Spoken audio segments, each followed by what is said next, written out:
Hi everyone, my name's Pieta Valentine. I've written 2 books, The Resident's Voice from a Dementia Unit and The Resident's Rise from a Dementia Unit. Today's session is on orientation confusion.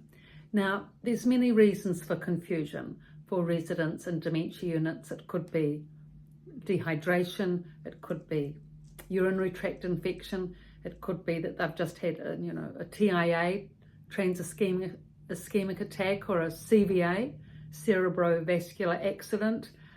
There's many things that can lead to confusion, and it's a matter of actually going through each aspect one by one, step by step, to work out what it is and then coming up with a practical solution.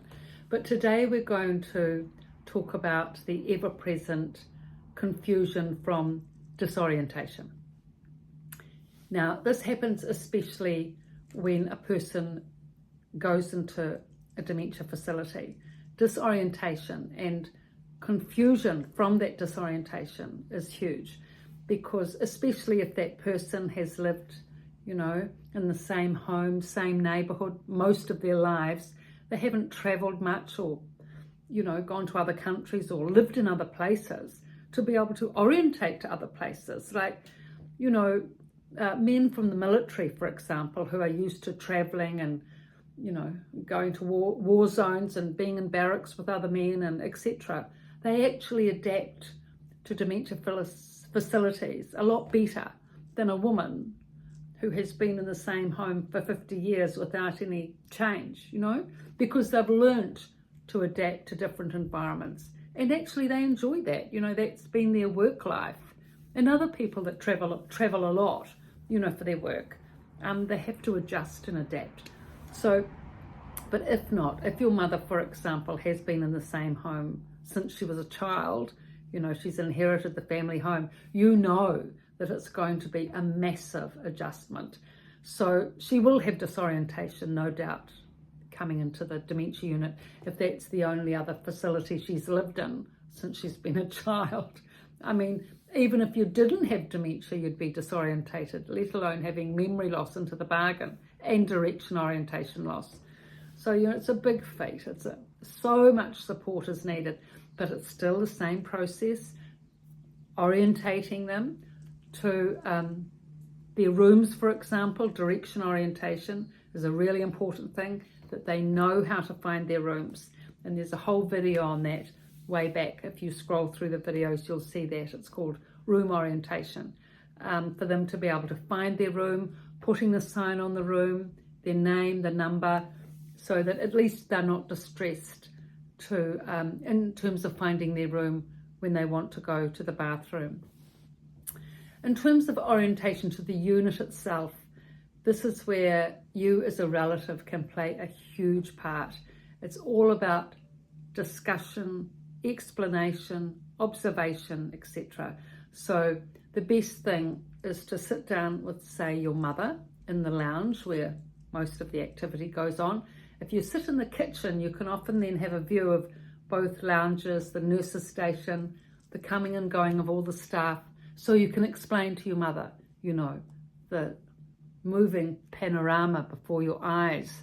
So, you can start off with, well, that's the doctor. You can tell he's the doctor because, he's tall with the white coat and stethoscope. And, your mother, oh, yes, I can see that, dear. And, then the charge nurse might be wearing a different uniform to the other people, hopefully. So you can say, now, this is the charge nurse and she's wearing that uniform. And the other carers who look after you with your caring and your showering, that's the uniform that they wear. Oh, yes, dear, that's interesting. So get your mother to come along with you as you're explaining. Make sure that she's focusing and observing and concentrating, either nodding her head or, showing interest through the eyes or something, I mean, that's the whole point, isn't it? To get her to come along with you.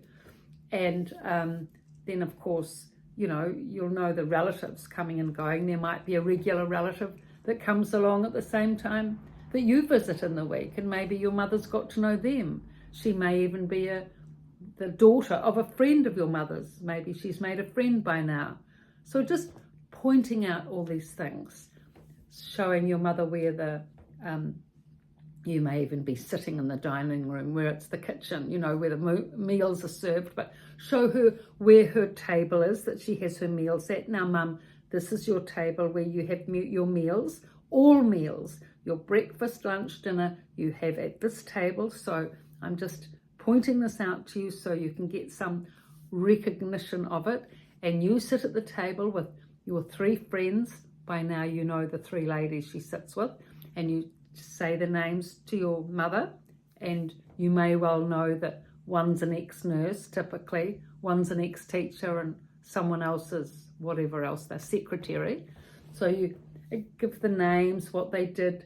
I mean, your mother won't remember all this, but she'll start to get a little bit of orientation through it. So at least, well, I'm not in my home now, am I? And like, this is it's like a hospital, but different to a hospital, and all these different people coming and going, and here's food trolleys, and there's laundry girls, and there's the lady with the vacuum cleaner, and this and that.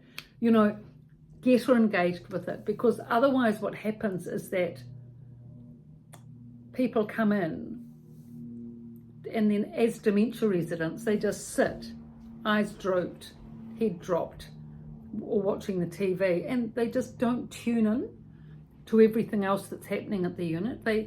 So they haven't got any orientation as to what the place is, where they are, what's happening. Everything's about observation. And with your mother being a bit stressed, what she will be, first coming into the unit, your encouraging tone, the time you're spending with her, the support, the love, the care, all of those good feelings that we all need and treasure, your mother will be getting from you. But at the same time, she will be learning something that's constructive, which will enable her to adjust and accept the new place that she is now in, which is now going to be called her new home.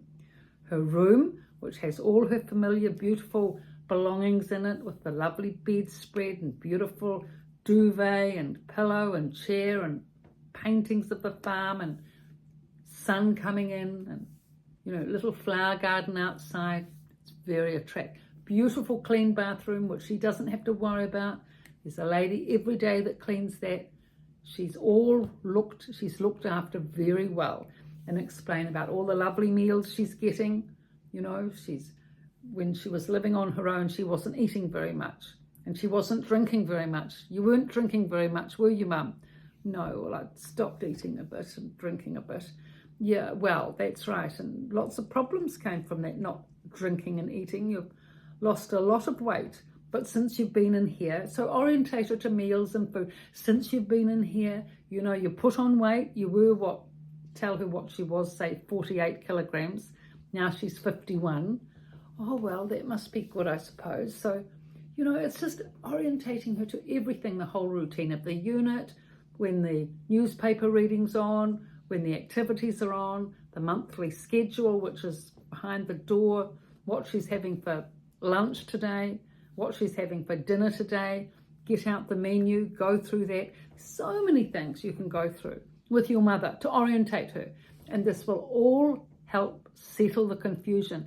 And also what it does is, not only is it, helpful for your mother to settle her confusion, also it's informative and interesting for you, because as you're explaining everything to her, of course you're becoming informed of it and noticing more yourself.